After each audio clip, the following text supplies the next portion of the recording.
Hi hello welcome to my channel spice and smiles. అందరూ ఎలా ఉన్నారు? ఈరోజు మనం కాకరకాయ ఫ్రై రెసిపీ చూద్దామండి.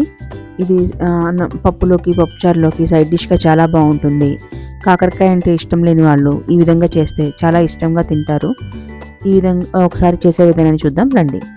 ముందుగా నేను ఒక పావు కేజీ కాకరకాయలను తీసుకున్నానండి. వాటిని పై పార్ట్ని స్పూన్తో లైట్గా గీరేసేసి ఇలాగా సన్న ముక్కలుగా చేసుకొని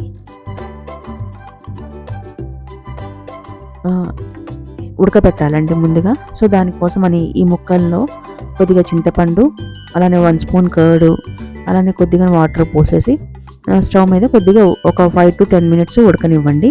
ముక్క మెత్తమడేదాకా చాలు, బాగా పూర్తిగా మెదగక్కర్లేదు. ఇలాగ స్టవ్ల మీద ఉడకబెట్టండి.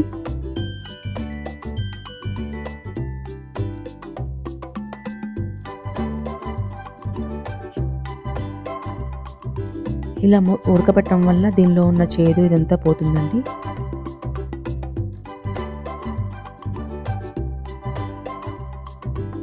మనకు కాకరకాయ కూడా చాలా చేదు లేకుండా బాగా ఉంటుంది రెసిపీ. ఈ విధంగా ఉడకబెట్టడం వల్ల ఒక 5 మినిట్స్ 10 మినిట్స్ సరిపోతుందండి. ఇంకా తర్వాత దీన్ని స్టవ్ మీద నుంచి దించేసేసి ఆ వాటర్ అంతా వార్చేసేసి ఇంకా పక్కన పెట్టండి. అది చల్లారేదాకా కొద్దిగా పక్కన ఉంచండి. సో ఈ లోపల మనము ఒక 2 మీడియం సైజ్ ఆనియన్, ఒక వెల్లుల్లి, అలానే ఒక 1 స్పూన్ జీరా తీసుకున్నానండి. అది ఫైన్గా చాప్ చేసి పెట్టుకున్నాను. దీనిలోనే నేను ఒక కారము, సాల్ట్ మిక్స్ చేస్తానండి. సో ఇప్పుడు ప్యాన్ తీసుకొని దానిలో ఆయిల్ వేయండి. కాకరకాయ ఫ్రై కదా, కొద్దిగా ఆయిల్ ఎక్కువ పడుతుంది.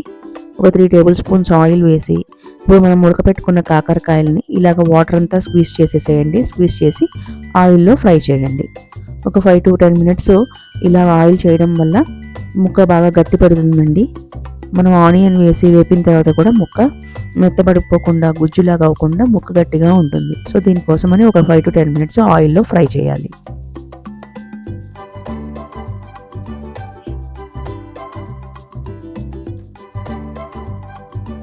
ఇలాగ లో ఫ్లేమ్లో పెట్టి ఫ్రై చేస్తూ తిప్పుతూ ఉండండి.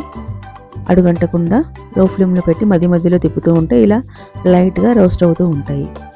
సో అవి కొద్దిగా కలర్ చేంజ్ అయ్యేదైన తర్వాత ఉంచి ఇప్పుడు మనము వెల్లుల్లిపాయి, ఆనియను, అలానే జీరా ఈ పేస్ట్ని కూడా కలిపేసేసి దీనిలో నేను కొద్దిగా సాల్ట్ యాడ్ చేశానండి. సాల్ట్, పసుపు మిక్స్ చేసేసి ఇంకా ఇది లైట్గా వేగుతూ ఉండనివ్వండి.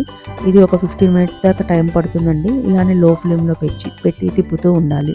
ముక్కలు బాగా బ్లాక్ షేడ్లోకి వచ్చేదాకా కొద్దిగా వేపుతూ ఉండండి. మాడకుండా ప్లస్ ఇవి కలర్ చేంజ్ అవ్వాలి.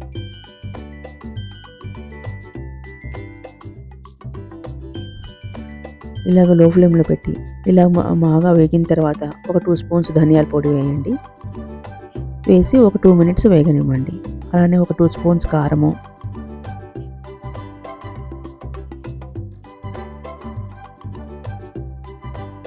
ఇంకా ఫైనల్గా మిక్స్ చేసేసి ఒక 2 మినిట్స్ తర్వాత ఫైనల్గా కొత్తిమీర వేసేసేయండి. ఇంకా స్టవ్ ఆపేసేయండి. ఈ విధంగా కాకరకాయ ఫ్రై రెడీ అవుతుందండి. అన్నంలోకైనా పప్పులోకి సైడ్ డిష్గా చాలా బాగుంటుంది. ఈ విధంగా చేస్తే మనకి చేదు కూడా ఉండదండి. పిల్లలు కూడా బాగా ఇష్టంగా తింటారు. ఈసారి ఈ విధంగా ట్రై చేసి ఎలా ఉందో నాకు తప్పకుండా షేర్ చేయండి. ఈ వీడియో నచ్చితే తప్పకుండా లైక్ చేయండి, షేర్ చేయండి. ఇలాంటి మంచి రెసిపీస్ కోసం మన ఛానల్ తప్పకుండా సబ్స్క్రైబ్ చేసుకోండి. ఉంటాను, బాయ్.